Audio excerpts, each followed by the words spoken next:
Hello friends. তো আমি প্রায় ৪-৫ দিন পর এই বাপের বাড়ি থেকে শ্বশুরবাড়িতে এলাম। আর শ্বশুরবাড়িতে আসা মাত্র দেখো মাছ ভাজা করতে গিয়ে চারিদিকে ফুসকা ফেলে দিয়েছি। কি যে করি আমি সত্যি। যতই আমি বাপের বাড়ি যাই না কেন মন কিন্তু আমার পড়ে থাকে শ্বশুর বাড়িতেই।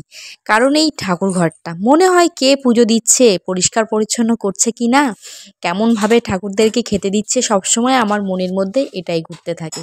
যাই হোক, বাড়ি চলে এসে সকাল সকাল চলে এসেছি আমি ঠাকুর ঘরে। এসে দেখছি ঠাকুর ঘরের অবস্থা খুবই খারাপ হয়ে রয়েছে। যাই হোক, তাড়াতাড়ি ঠাকুর ঘরে বসে পড়লাম। বসে এখন সব কিছু পরিষ্কার পরিচ্ছন্ন করছি। আর এদিকে এই শিব ঠাকুরের হয়তো শিব পুজোর দিন হয়তো আমার যাওয়া পুজো টুজো দিয়েছিল, যার জন্য এই ঘিয়ের দাগটা না পড়ে গেছে। তো খুবই বাজে লাগছে, তো ভাবলাম তেঁতুল দিয়ে একটু পরিষ্কার করবো আজকে। আর এদিকে আমি দেখো জামা কাপড় সব মেলতে শুরু করে দিয়েছি।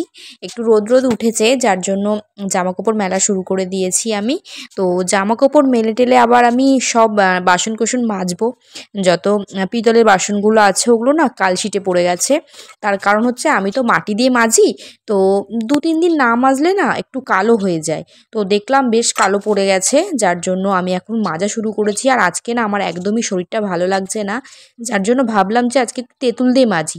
কিন্তু না, তেঁতুল দিয়ে মেজেও দেখলাম আমার মন ভালো লাগছে না, মানে ঠিকমতো পরিষ্কার হচ্ছে না, কেমন মাজার পর না লাল লাল হয়ে যাচ্ছে। তারপর সেই আবার আমি মাটি দিয়ে মাজা শুরু করলাম। কি আর করব। আর আমার আবার বাসন কোসন চকচক না করলে না ঠিকমতো পুজো দিয়ে আমার মন ভরে না। এটা আমার ভীষণ বড় একটা মানে রোগ বলতে পারো তোমরা হয়তো।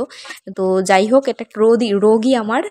তো আমার একদমই ভালো লাগে না, মানে ঠাকুরঘর পরিষ্কার পরিচ্ছন্ন থাকবে, বাসন কোসন চকচক করবে, যেমনটা আমার বাপের বাড়িতে তোমরা দেখেছো। যারা আমার নিয়মিত ব্লগগুলো দেখো তারা আশা করি দেখে থাকবে যে আমার মা কিন্তু প্রত্যেকটা দিন মাটি দিয়ে সময় করে পুরো ১ ঘন্টা হাতে সময় রাখে শুধুমাত্র এই বাসন-কোসন মাজার জন্য।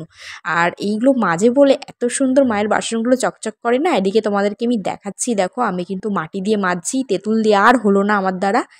তো মাটি দিয়ে মাজা শুরু করেছি। তো মাটি দিয়ে মাজার পর না বেশ চকচক করে। কিন্তু আজ যেহেতু শরীরটা ভালো নেই, তো আজকে আমি খুব একটা চাপ দিয়ে মাজতে পারছি না।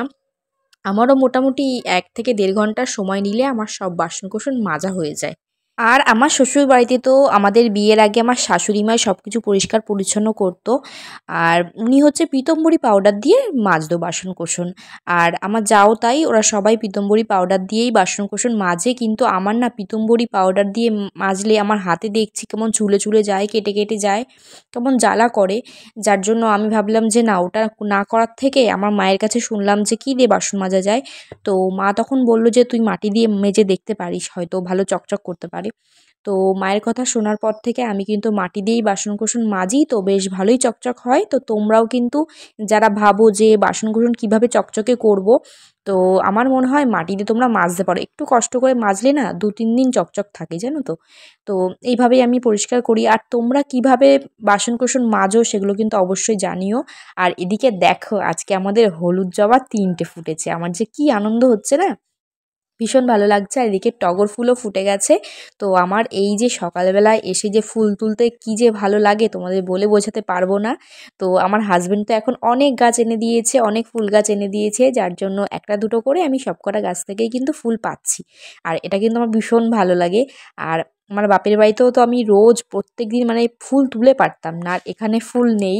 কিন্তু সত্যি বলতে গোপালের কৃপায় এখন দেখছি না ফুল হচ্ছে আমাদের গাছে। তো ভীষণ ভালো লাগছে। আর এখন ফুলগুলো তুলে নিচ্ছি, তার কারণ আমি আজকে আদ্যা মাকে দেবো। আর জবা ফুল হলেই না আদ্যা মাকে আর গোপালকে একটু দিই। আর এদিকে দেখো এই যে আমি এইটা পরিষ্কার করেছি, বেশ ভালোই চকচক হয়েছে দেখলাম। এটা কিন্তু তেঁতুল দিয়ে মেজেছি। আর এই যে বাসন-কোসনগুলো দেখো কেমন হয়েছে। বললাম না অতটা ভালো আজকে পারলাম না, যেহেতু শরীরটা ভালো লাগছে না, যার জন্য। আর এই যে এত ফুল হয়েছে, তো চলো আগে ঝটপট পুজোটা দিয়ে নিই, তারপর তোমাদের সাথে আবারও কথা হচ্ছে। সত্যিই আমার মনটা যেন এবার একটু শান্তি হলো। এই যে এত সুন্দর করে বেশ পরিষ্কার পরিচ্ছন্ন হয়ে গেছে ঠাকুরঘরটা, এবার ভালো লাগছে আমার মনটা। জানো, তোমার মা শুধু বলে যে বাপের বাড়িতে তুই কেন আসতে চাস না, কেন ২টো দিন থাকতে চাস না।